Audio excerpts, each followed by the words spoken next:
La ciencia ya está intentando revertir la vejez. Y por primera vez, esa idea salió del laboratorio para entrar en un ensayo clínico en humanos. No busca alargar una vejez deteriorada, sino recuperar funciones que el cuerpo pierde con los años. Si ese camino funciona, no estaríamos frente a un avance médico más. Estaríamos frente al primer intento serio de intervenir el deterioro biológico desde dentro. Y en ese punto, la pregunta cambia.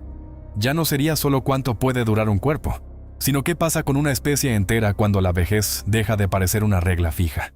Para entrar en esa pregunta, primero hay que entender qué es la vejez en términos biológicos. No envejecemos solo porque el cuerpo se gaste, como una máquina vieja. Envejecemos porque, con los años, nuestras células pierden precisión. El ADN acumula daño. Los sistemas de reparación se vuelven menos eficientes. Las mitocondrias producen peor la energía. Algunas células entran en senescencia y alteran el tejido que las rodea. La inflamación de bajo grado se vuelve más persistente, y muchos órganos van perdiendo capacidad de regeneración.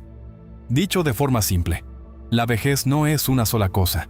Es la acumulación de fallos biológicos que poco a poco reducen la capacidad del cuerpo para sostenerse, repararse y responder. Y de ahí nace un campo que hoy ocupa un lugar cada vez más importante dentro de la investigación biomédica: la gerociencia. La gerociencia no estudia una sola enfermedad. Estudia los mecanismos básicos del envejecimiento para entender cómo empujan muchas enfermedades al mismo tiempo. Ese cambio de enfoque es decisivo, porque durante mucho tiempo la medicina se concentró en combatir enfermedades una por una. Cáncer por un lado, Alzheimer por otro, enfermedad cardiovascular por otro. La gerociencia plantea algo distinto, que muchas de esas batallas podrían estar conectadas por un mismo terreno biológico. Y ahí aparece la gran grieta intelectual de esta historia. Uno de los momentos más disruptivos de la biología moderna llegó cuando Shinya Yamanaka demostró que células adultas podían ser reprogramadas hasta un estado pluripotente. En otras palabras, una célula madura que parecía definitivamente especializada podía retroceder hasta recuperar propiedades mucho más primitivas. Ese hallazgo no significó juventud eterna, pero sí destruyó una intuición que parecía sólida, que la identidad biológica de una célula era completamente irreversible. Desde entonces, una parte de la ciencia empezó a hacerse una pregunta radical. Si una célula puede retroceder, ¿podría también rejuvenecer sin perder del todo lo que es? Ahí entra la llamada reprogramación parcial. La idea no es borrar por completo la identidad de la célula, porque eso sería peligrosísimo. La idea es intervenir ciertos programas biológicos para que la célula recupere algunas funciones más jóvenes, sin dejar de ser célula de retina, de hígado, de músculo o de piel. ¿En qué se basa eso? En una hipótesis que hoy pesa mucho dentro del campo, que parte del envejecimiento no es solo desgaste físico, sino también pérdida de información biológica. Es decir, la célula no solo envejece porque se daña, envejece porque empieza a ejecutar peor sus instrucciones, a encender y apagar genes con menos precisión, a perder coordinación interna. Por eso tantas investigaciones apuntan a lo epigenético, no solo al ADN como secuencia, sino al sistema que regula cómo y cuándo se usa esa secuencia. Lo que estas terapias intentan hacer es restaurar parte de esa organización, reordenar, resetear parcialmente, recuperar funciones y devolverle a ciertos tejidos algo de la capacidad que fueron perdiendo con la edad.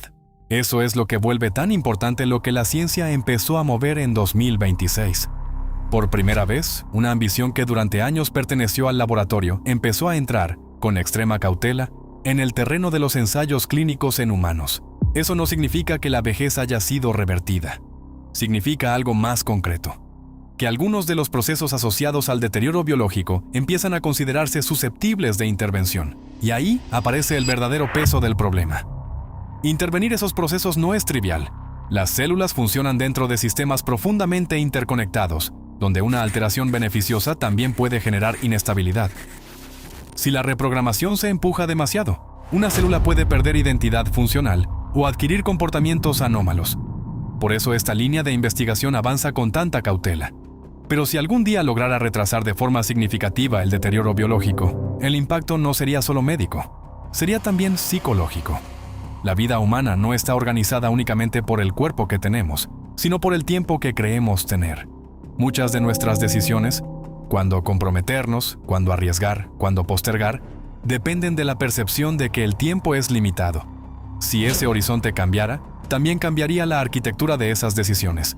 Y entonces aparece un problema más profundo: la identidad. Nos gusta pensar que somos una continuidad estable, pero esa continuidad depende de memoria, relato y experiencia acumulada. Y la memoria humana no conserva el pasado intacto, lo reconstruye cada vez que lo recuerda. Por eso una vida radicalmente más larga no solo ampliaría la duración del cuerpo, también pondría presión sobre la continuidad del yo. La pregunta ya no sería solo cuánto puede durar un organismo, sería qué ocurre con la experiencia de ser uno mismo cuando la escala temporal de una vida deja de parecerse a la que moldeó a nuestra especie. Si la vida sana se extendiera de forma radical, el cambio no se quedaría en el cuerpo. Cambiaría la forma en que funciona la sociedad. Hasta ahora, casi todo lo que construimos ha dependido de un recambio generacional relativamente constante. La gente envejece, se retira, muere, y otras generaciones ocupan su lugar. Sobre ese ritmo se organizaron las familias, el trabajo, la educación, la herencia y buena parte de nuestras instituciones. Si ese relevo empieza a frenarse, también cambia la lógica de todo lo demás.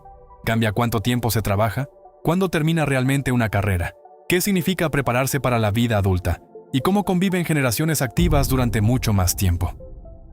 Y aquí conviene aterrizarnos un poco, porque los avances son reales, pero todavía son parciales, experimentales y muy lejanos a cualquier idea seria de haber vencido la muerte. Hoy no existe un tratamiento aprobado que detenga globalmente el envejecimiento humano. Lo que existe es un cambio mucho más profundo que una promesa grandilocuente. La vejez empieza a dejar de verse solo como destino y empieza a entrar, poco a poco, en el terreno de la intervención biológica. Eso ya cambia algo esencial. Porque si algún día la ciencia logra empujar de verdad ese límite, el gran debate no será solo cuánto puede durar un cuerpo. Será qué pasa con la identidad, con el sentido, con el tiempo y con la sociedad. Cuando el final que organizó la vida humana durante milenios empiece, por fin, a retroceder.